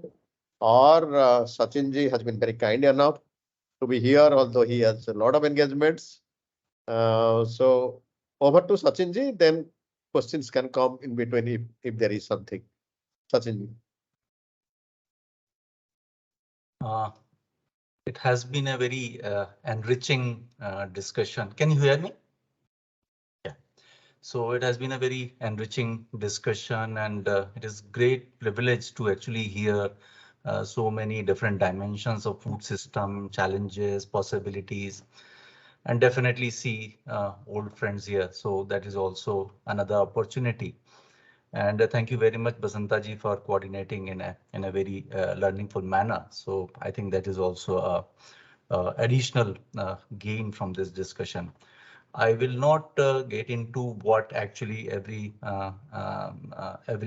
all friends have actually spoken here already. All these messages were very clear, and there's no need for any specific kind of revision of these points, I guess. So following all the presentations so far, starting from Philip to Rajiv ji, I would like to raise a few points or connected dots that what possibilities can be taken up. I would take one question very first that actually Vasanta ji asked this question, that what food systems we are talking about. There's climate resilient food system, then community-based system, or maybe like sustainable food system. So what do we mean, or what kind of food system we are talking about? I think that is the very fundamental question, and that we all have to resolve at any point at some point of time. I feel that a system which has socioeconomic and ecological factors in it. So I think this is the very fundamental, I think, base to draw the framework for a food system. And definitely we already have various dimensional conceptual frameworks for all these things. But for the practical reasons, I feel that has a production aspect. We see that what is happening in terms of diversity, the other issues of nutrients in the existing production system. That is one point. Another point, I think, in terms of food system, we feel that access is definitely a very important element. So that is to be taken care of. The other part is definitely absorption, and it also has various connects with the production as well as the health aspects of the human society. So that is another element I feel is very important. We are talking about sustainability because, you know, this from the very approach from sustainable development goals, and when we are talking about food systems, it is not only the present time that we have to ensure the security, but we also have to we all know that we are the trustees of the resources for the generations to come. So I think we have to look at from that point of view that all the experiments which are being done in the present crisis, I think it is very important that we are the trustees, so we should not make any intervention that is going to harm the the interest and the benefits and the rights of the future generations to come. So I think, and we all know the various studies which are showing that what is going to be the situation by 2050. It is going to be a major challenge. So I think from that point of view, I think that is the very important element of food system that we want to adopt. So this was the first point I just wanted to flag off, that we definitely have to have that clarity, and Basanta ji actually raised that very pertinent point. And from the discussions, one thing is very clear, that convergence is very crucial and very important thing.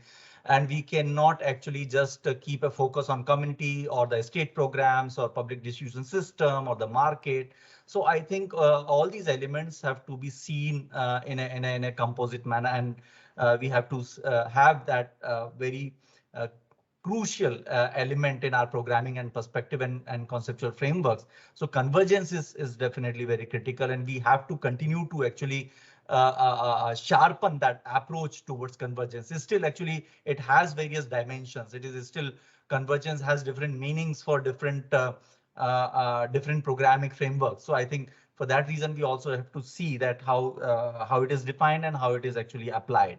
So that is one element. Another element I was thinking it has come out really very clearly in all the discussions.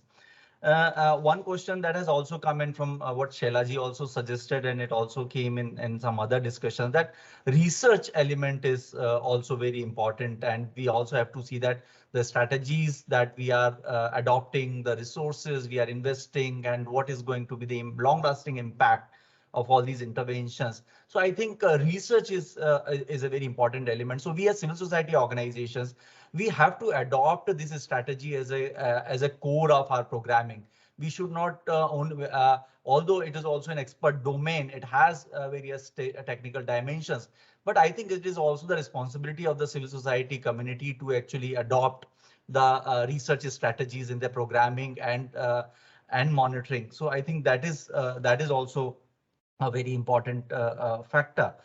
Climate change has and across all the presentations we see, climate change is becoming. So we also have to think that any kind of food system planning that we are in making, are we actually following that element, the element of climate change? So because, you know, for the namesake, it is being like chipped to the concept, and not a very integral programming or conceptualization is happening. So I think, how do we take this issue of climate change to the people rather than just only keeping it to at the organizational level or to the expert level? I think this is one of the element I feel is when we are talking about the climate community-led initiatives, how do we demystify the concepts, the challenges of climate change, because it is very crucial. Otherwise, it is like becoming, it's only a policy agenda. It is only a political issue. It is in the domain of experts and scientists. So I think we have to demystify and simplify it and take it to the people. So that is another element I feel is very important. And the one thing that Rajiv Tikkuji actually raised, and that point I feel the engagement with media educational institution is the need of the hour now. Because we also work with the media institutions, and it is very critical that do we have actually food system related frameworks or modules in the media educational institutions. So I think that is one possibility we feel, and presently in the new context, a lot of media educational institutions are willing to engage with the real-time problems and real-time developmental challenges.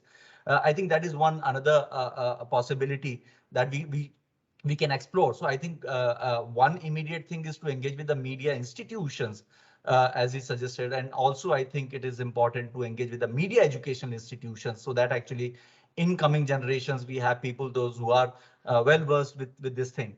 And as he gave one very important example of United Kingdom's study on children, that what do they think about food system, and they feel 1/3 of the children feel that the food is coming from the factory, or so that is also I think very important issue that in the present programming we are considering children or adolescents as consumer of the food or the nutrition.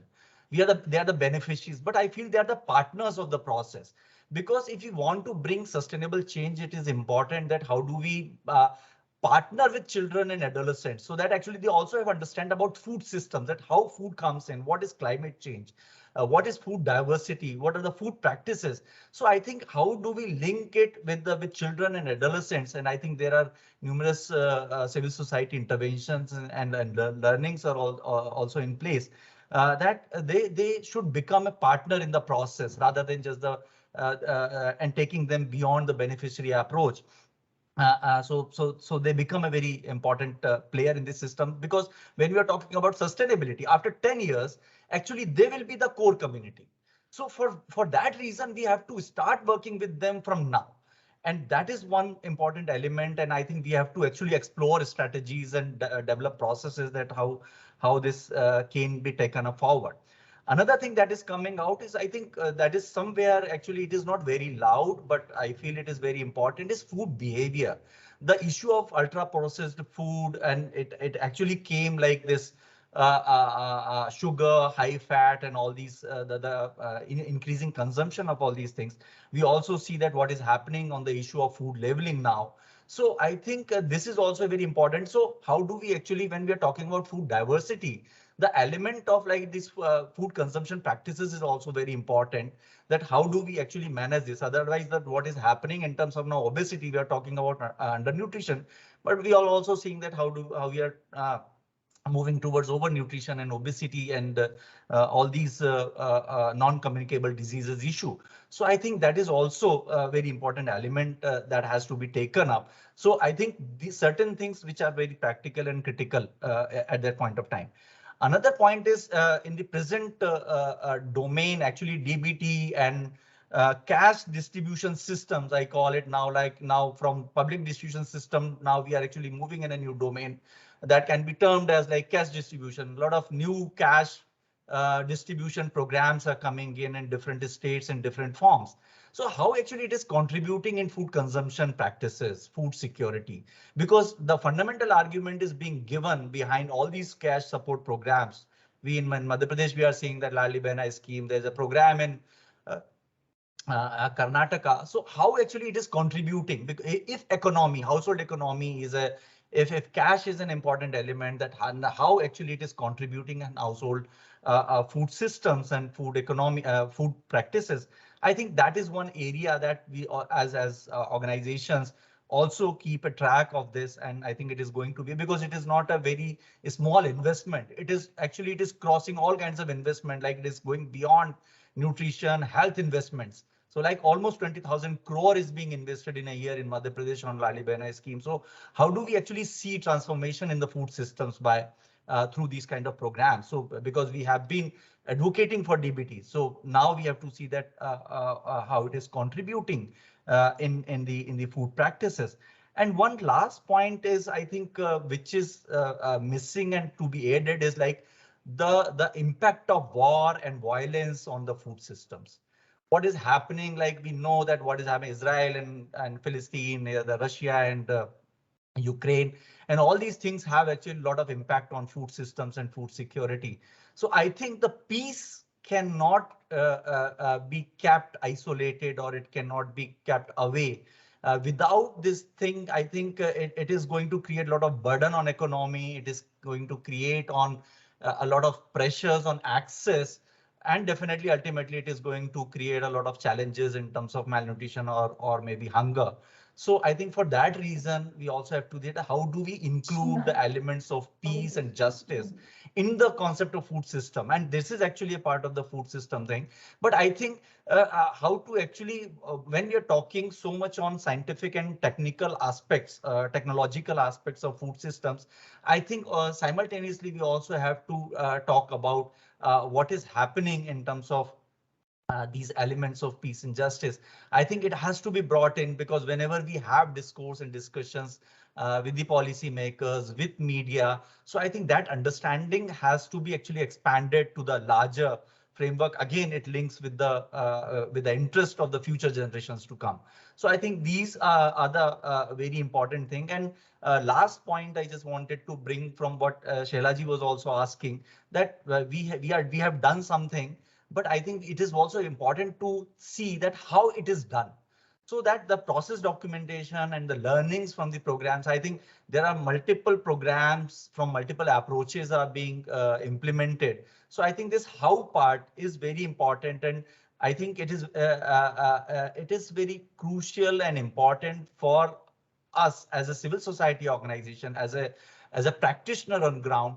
I think how do we integrate this entire element of research and documentation and respond to this question that how it is done. So I think that is another very important element that I think practically that we have to connect with our programming. So I think from all these learnings, we also we are also finding a few new possibilities that those can be integrated with the planning and approaches and the possibilities of the inclusion in the future endeavors. So that is all from now from my side. And I again want to thank everyone for their very enriching observations, their very enriching sharing of their learnings and ideas. I think that is going to be of immense help for us in the future work. Thank you very much. Thank you, Basanta ji.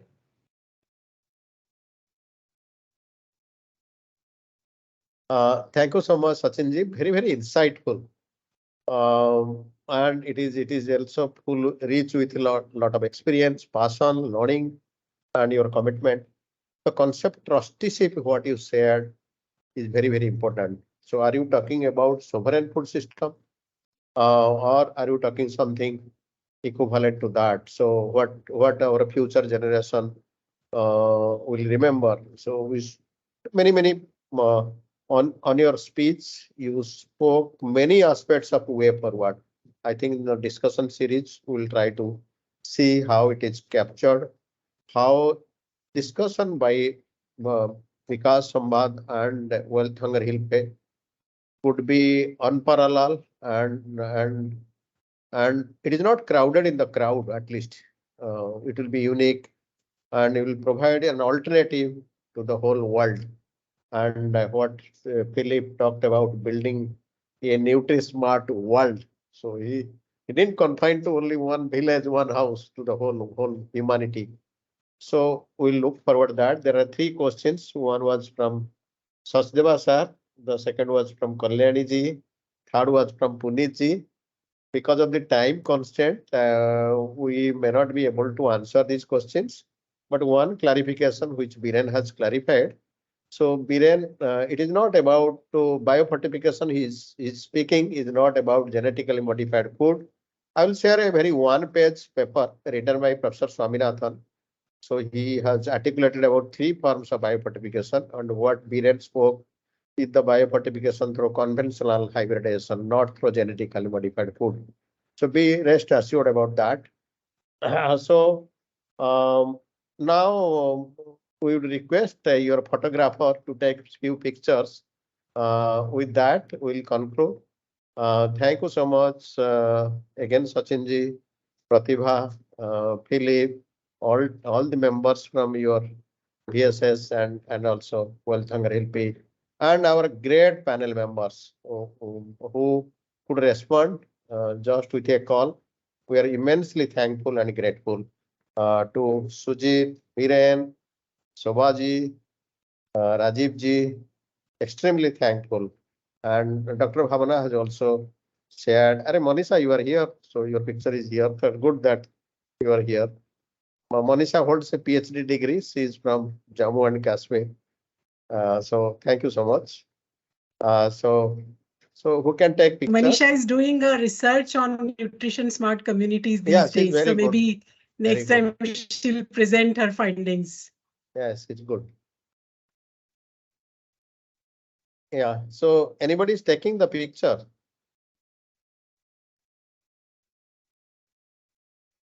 Yes, Mohsin has taken the picture, I think. Mohsin and Pratiksha both has taken the picture. Okay, So thank you so much once again.